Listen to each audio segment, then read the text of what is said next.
সারা দেশে একসাথে চলছে বাড়ি বাড়ি গিয়ে ভোটার হালনাগাদ কার্যক্রম। 20 জানুয়ারি থেকে চলছে এই কার্যক্রম। প্রায় 2 বছর পর শুরু করা হয়েছে বাড়ি বাড়ি গিয়ে ভোটার হালনাগাদ কার্যক্রম। তো এখনো যারা ভোটার হননি খুব দ্রুতই ভোটার হয়ে নিন, কারণ ভোটার হালনাগাদের সময় বেশি নেই।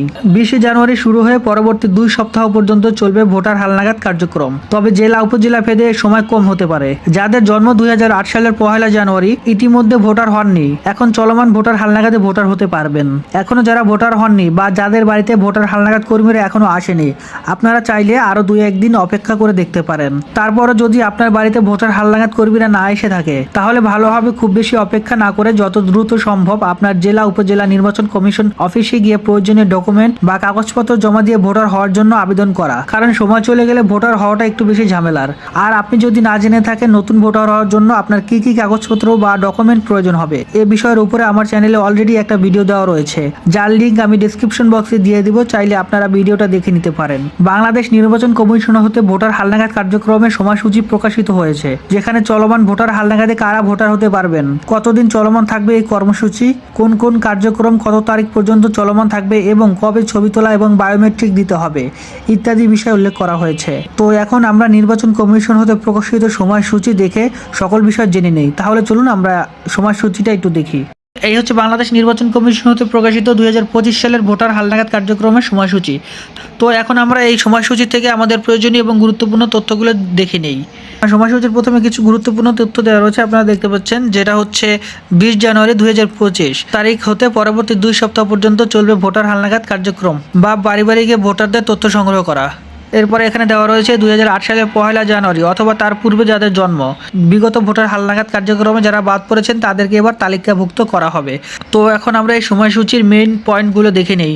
তো 1 নম্বরে এখানে দেওয়া রয়েছে তথ্য সংগ্রহকারীগণ বাড়ি বাড়ি গিয়ে ভোটারযোগ্য ব্যক্তিদের তথ্য সংগ্রহ এবং মৃত ভোটারদেরকে ভোটার তালিকা হতে কর্তনের তথ্যাদি সংগ্রহ। অর্থাৎ এখানে শুধুমাত্র যে নতুন ভোটারদের হালনাগাদ করা হবে বা তথ্য সংগ্রহ করা হবে তাই নয়, এখানে যারা মৃত ভোটার রয়েছে তাদেরও তথ্য সংগ্রহ করা হবে এবং তালিকা হতে বাদ দিয়ে দেওয়া হবে। দেখতে পাচ্ছেন এখানে সময় দেওয়া রয়েছে, এই কার্যক্রম চলবে 20 জানুয়ারি হয়ে 3 ফেব্রুয়ারি পর্যন্ত। তো এই সময় জেলা উপজেলা ভেদে কিছুটা কম হতে পারে। তো এখন 2 নম্বরে যে তথ্যটা দেওয়া রয়েছে, নিবন্ধন কেন্দ্রে নিবন্ধন বায়োমেট্রিক গ্রহণ সহ। এর নিচে দেওয়া রয়েছে 2008 সালের 1 জানুয়ারি বা তার পূর্বে যাদের জন্ম, বিগত ভোটার তালিকা হালনাগাদ কার্যক্রমে বাদ পড়েছেন তাদেরকে নিবন্ধন করা হবে। এই কার্যক্রম চলবে 5 ফেব্রুয়ারি হতে 11 এপ্রিল পর্যন্ত। এই সময় কিছু কম হতে পারে জেলা উপজেলা ভেদে। তো এখানে বিষয়টা হচ্ছে কবে আপনারা বায়োমেট্রিক বা আঙুলের ছাপ দিবেন এবং ছবি তুলবেন এবং এই সমস্ত যে আরও যে কার্যক্রমগুলো রয়েছে এই কাজগুলো 5 ফেব্রুয়ারি হতে শুরু হবে। এখানে কিন্তু এই গুরুত্বপূর্ণ তথ্যটা দেওয়া রয়েছে।